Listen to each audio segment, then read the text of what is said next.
Google, face بک اور Twitter اور اسی طرح کے تمام جو دیگر یوٹیوب وغیرہ ہے، اب اس کو مڈل ایسٹ میں تباہ کرنے کی اور اس کے تمام ڈیٹا پر بمباری کرنے کی، ڈیٹا ہاؤسز پہ بمباری کرنے کی ایران نے مکمل طور پہ اعلان کر دیا۔ اس کے بعد کیا ہونے والا ہے؟ آبنائے ہرمز میں اس وقت صورتحال کیا؟ قبضہ امریکہ نے کر لیا ہے، تو کیا تیل کی قیمتیں اب کم ہو جائیں گی؟ اس پر بھی گفتگو کرتے ہیں، لیکن سب سے اہم بات جو کرنا چاہتے ہیں ان چند منٹوں میں کہ یہ بتانا چاہتا ہوں کہ اس وقت نقصان کے لحاظ سے کون کم ہے اور کون زیادہ ہے۔ اسرائیل کا زیادہ نقصان ہوا، امریکہ کا تو خیر آپ کو پتہ ہوا ہی نہیں ہے، جو اسرائیل کا ہوا ہے یا ایران کا ہوا ہے۔ دوستوں، شروع اس بات سے کرتے ہیں، آپ میرا چینل بھی سبسکرائب کر لیجئے گا، اور اگر آپ کا دل چاہے تو اس کو لائک بھی کر لیجئے گا، اور دوستوں سب سے بڑی بات یہ ہے کہ اس کو آپ شیئر کریں تو آپ کی چیزیں زیادہ سے زیادہ آگے بڑھیں گی۔ بولنا یہ چاہ رہا تھا کہ جو صورتحال اس وقت سامنے آئی ہے اس سے یہ محسوس ہو رہا ہے کہ ایران نے یہ اعلان کیا ہے کہ تمام سوشل میڈیا کے جو ڈیٹا بیسز ہیں اور جو ڈیٹا سینٹرز ہیں، خاص طور پہ مڈل ایسٹ میں، آپ کو میں بتاؤں کہ یہ مختلف جگہوں پہ جس جگہ پہ جس کا ڈیٹا سینٹر ہوتا ہے، اس شہر میں یا اس علاقے میں اس کا ڈیٹا نہیں ہوتا، بلکہ دوسرے علاقوں میں ہوتا ہے۔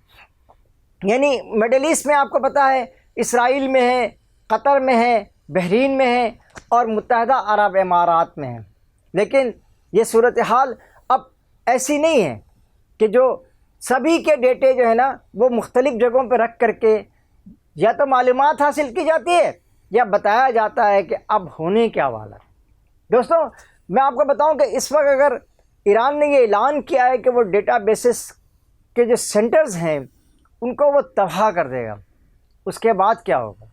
اس کے بعد آپ کا فیس بک بند ہو جائے گا، اس کے بعد آپ ٹویٹ نہیں کر سکیں گے، اس کے بعد آپ یوٹیوب میں اپنی ویڈیوز نہیں ڈال سکیں گے، اور اس کے بعد آپ جو ہیں یہ ساری جو صورتحال ہے جو فوری طور پہ جس کو سوشل میڈیا کا قبضہ کہا جاتا ہے، یہ ایک عجیب سی بات کر رہے ہیں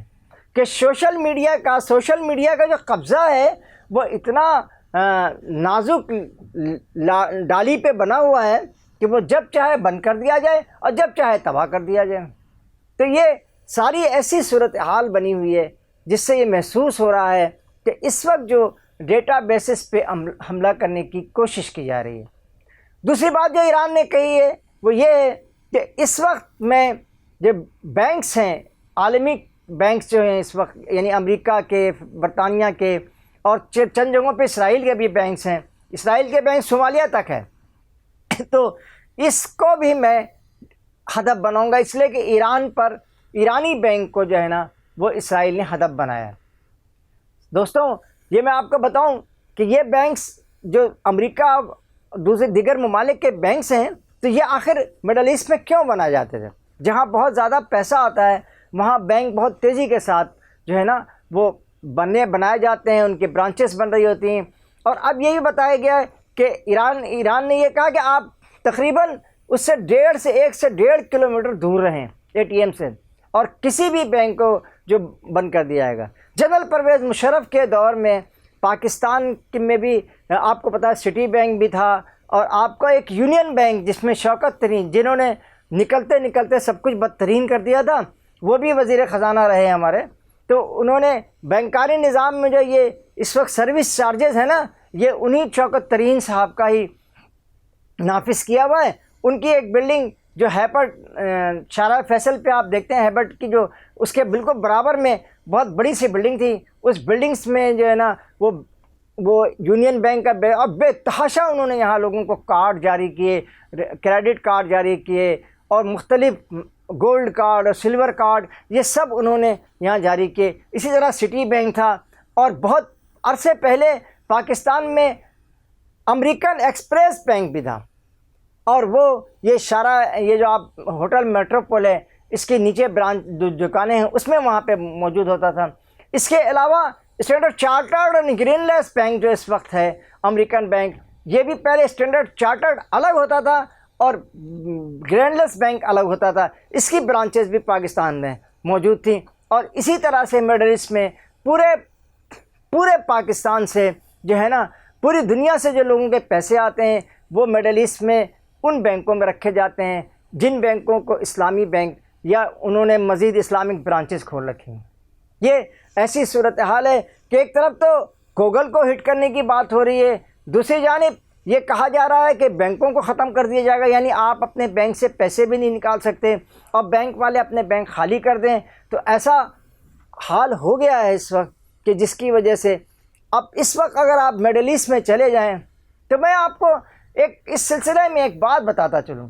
آج سے 3 مہینے پہلے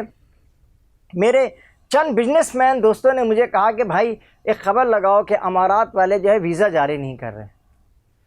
جب میں نے معلوم کیا تو انہوں نے کہا ہاں جی ہم نے پاکستانیوں پہ ویزا بند کر دیا ہے اور اس وقت وہ ویزا نہیں جاری کر رہے ہم ان سے، اور یہ صورتحال جو ہے نا خراب ہو رہی ہے۔ تو اس سے محسوس یہ ہوا کہ جناب بالکل قطعی طور پہ پاکستانیوں کے لیے ویزا بند تھا۔ لیکن آج آپ یہ دیکھیں کہ یہ وہ ممالک ہے جہاں سے پاکستانی بھی، ہندوستانی بھی، بنگلہ دیشی بھی جو ہے نا وہ دبئی سے فوری جسٹ وہ چاہتے ہیں کہ کوئی ایسا بٹن دب جائے کہ ہم دبئی سے باہر نکل جائیں۔ لیکن آج دبئی میں سناٹا ہے، آج دبئی میں ویرانیاں ہیں، اور ہر ایک وہاں سے جلد نکلنا چاہتا ہے، چاہے وہ امیر ہو یا غریب ہو۔ یہ ایسی صورتحال اس وقت سامنے آئی ہے جس نے پورے دنیا کو حیران بھی کر دیا ہے اور پریشان بھی کر دیا ہے۔ تو ہم اپنے امارات کے بھائیوں سے کہنا چاہتے ہیں کہ بھائی یہ وقت آتے جاتے رہتے ہیں، کبھی تم بھاری، کبھی ہم ہلکے، کبھی ہم بھاری، کبھی تم ہلکے، لیکن اس سے پاری صورتحال جو ہے نا وہ خراب ہوتی جائے گی۔ اس لیے تمام لوگ جو ہے نا اس پر بیٹھ کر گفتگو کریں، اور خاص طور پہ اس کی ساری کنجی جو ہے وہ امریکہ کے پاس ہے۔ امریکہ اگر چاہے تو اس جنگ کو بند کرنے کا اعلان کرے، اس کے بعد دنیا پرسکون ہوتی چلی جائے گی۔ اس کے ساتھ ہی قاضی جاوید آپ سے اجازت چاہتا ہے۔ اللہ حافظ، السلام علیکم۔